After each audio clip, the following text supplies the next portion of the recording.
হাদিসের আলোকে কিয়ামতের আগে মানবতার পতন চিত্র। মানব সভ্যতা যতই উন্নত হয়েছে ততই পৃথিবীতে বেড়েছে অস্থিরতা, ফিতনা ও বিভ্রান্তি। ইলম হারিয়ে যাচ্ছে, মানুষের বিবেকবোধ লোপ পাচ্ছে, আর হত্যাযজ্ঞ যেন দৈনন্দিন সংবাদ হয়ে দাঁড়িয়েছে। ঠিক এমন এক বাস্তবতার পূর্বাভাস বহু শতাব্দী আগে দিয়েছেন মানবতার নবী মুহাম্মদ সাল্লাল্লাহু আলাইহি ওয়াসাল্লাম। তিনি উম্মতকে সতর্ক করে বলেছেন, কিয়ামতের আগে এমন কিছু আলামত দেখা দেবে যা মানুষের নৈতিক পতন ও আধ্যাত্মিক দেউলিয়াত্বের প্রতিচ্ছবি হবে। নিচের হাদিসটি সেসব পূর্বলক্ষণগুলোরই এক বিস্ময়কর বর্ণনা। আবু হুরায়রাহ রাদিয়াল্লাহু আনহু হতে বর্ণিত। তিনি বলেন, নবী সাল্লাল্লাহু আলাইহি ওয়াসাল্লাম বলেছেন, কিয়ামত কায়েম হবে না যে পর্যন্ত না ইলম উঠিয়ে নেওয়া হবে, অধিক পরিমাণে ভূমিকম্প হবে, সময় সংকুচিত হয়ে আসবে, ফিতনা প্রকাশ পাবে এবং হারজ বৃদ্ধি পাবে। হারজ হল খুন-খারাবি। তোমাদের ধনসম্পদ এত বৃদ্ধি পাবে যে উপচে পড়বে। বুখারী হাদিস 1036। হাদিসের ব্যাখ্যা। এই হাদিসটি তথা কিয়ামতের পূর্বলক্ষণসমূহের বিষয়ে মহানবী সাল্লাল্লাহু আলাইহি ওয়াসাল্লামের স্পষ্ট বর্ণনা রয়েছে, যেখানে তিনি বলেছেন, কিয়ামত সংঘটিত হবে না যতক্ষণ না নিম্নোক্ত বিষয়গুলো ঘটে যায়। ১. ইলম উঠিয়ে নেওয়া হবে, অর্থাৎ ইসলামী জ্ঞান, কোরআন ও সুন্নাহর প্রকৃত উপলব্ধি সমাজ থেকে ক্রমশ হারিয়ে যাবে।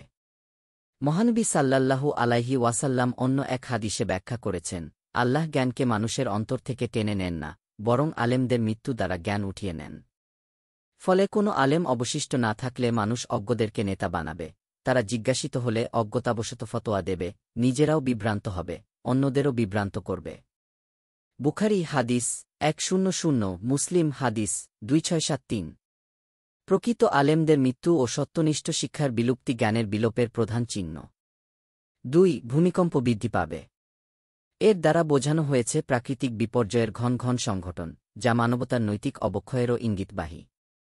ইবনে হাজার আশকালানী রহমাতুল্লাহ আলাইহি বলেন, ভূমিকম্পের বৃদ্ধি হল আল্লাহর পক্ষ থেকে মানুষের প্রতি সতর্কবার্তা, যখন তারা অন্যায় ও অবাধ্যতায় লিপ্ত হয়।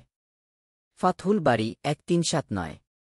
এছাড়া আধুনিক ভূতত্ত্ববিদরা বলছেন, বর্তমান পৃথিবীতে ভূমিকম্পের হার আগের শতাব্দীগুলোর তুলনায় বহুগুণ বেড়েছে। ইসলামী দৃষ্টিতে এটি আল্লাহর তানবিহ সতর্কীকরণ, যেন মানুষ তার দিকে ফিরে আসে। ৩. সময় সংকুচিত হয়ে আসবে।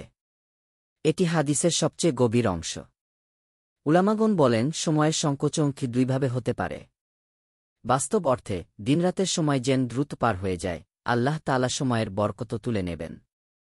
মানুষ বলবে, আজকাল সময় কেমন দ্রুত চলে যায়, কাজ হয় না, দিন ছোট লাগে, আয়ু আছে কিন্তু ফলহীন। রূপক অর্থে আধুনিক যুগে যোগাযোগ, ভ্রমণ ও প্রযুক্তির অগ্রগতির মাধ্যমে দূরত্ব কমে যাওয়া, যেন পৃথিবী ছোট হয়ে গেছে। এক মহাদেশ থেকে অন্য মহাদেশে মুহূর্তেই খবর পৌঁছে যায়, এটিও সময়ের সংকোচনের প্রতীক। ইমাম নব্বী রহমাতুল্লাহ আলাইহি বলেন, সময়ের বরকত কমে যাওয়া, দিন দ্রুত পার হওয়া, আমল ও ইবাদতে অলসতা বৃদ্ধি, এসবই এই ভবিষ্যদ্বাণীর অন্তর্ভুক্ত। শরহ মুসলিম 1825। ৪. ফিতনা প্রকাশ পাবে। ফিতনা শব্দের অর্থ হল বিভ্রান্তি, বিশৃঙ্খলা ও নৈতিক অবক্ষয়। এতে ধর্মীয় বিভ্রান্তি যেমন রয়েছে, তেমনি সামাজিক, রাজনৈতিক ও নৈতিক ফিতনাও অন্তর্ভুক্ত। রাসূলুল্লাহ সাল্লাল্লাহু আলাইহি ওয়াসাল্লাম আরও বলেছেন, ফিতনাগুলো আসবে অন্ধকার রাতের টুকরোর মতো।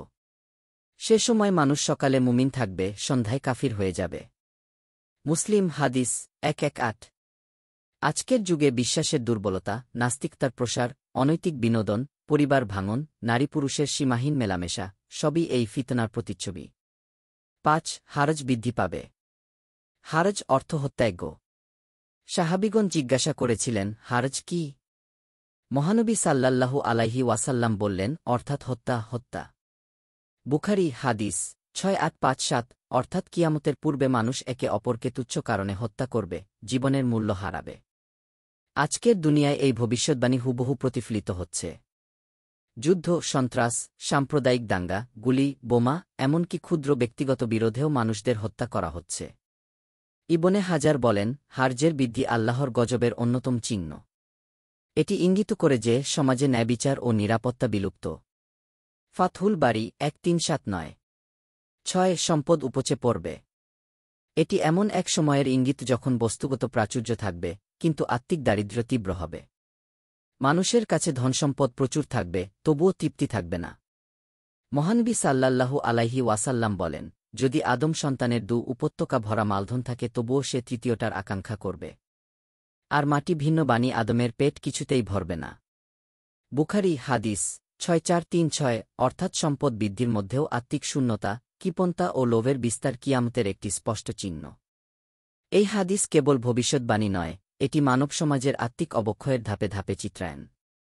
নবী সাল্লাল্লাহু আলাইহি ওয়াসাল্লাম যে বিষয়গুলো সতর্কবাণী হিসেবে বলেছেন, তার সবই আজকের যুগে বাস্তবতার রূপ নিয়েছে। তাই মুমিনের কর্তব্য হল ইলম অর্জন করা, ফিতনা থেকে দূরে থাকা, আল্লাহর দিকে ফিরে আসা এবং সময়কে কল্যাণে কাজে লাগানো। দিন প্রচারের উদ্দেশ্যে ভিডিওটি শেয়ার করুন। লাইক, কমেন্ট, ফলো এবং চ্যানেলটি সাবস্ক্রাইব করে পাশে থাকবেন। মহান আল্লাহ আপনাকে উত্তম যা দান করুক। আমিন।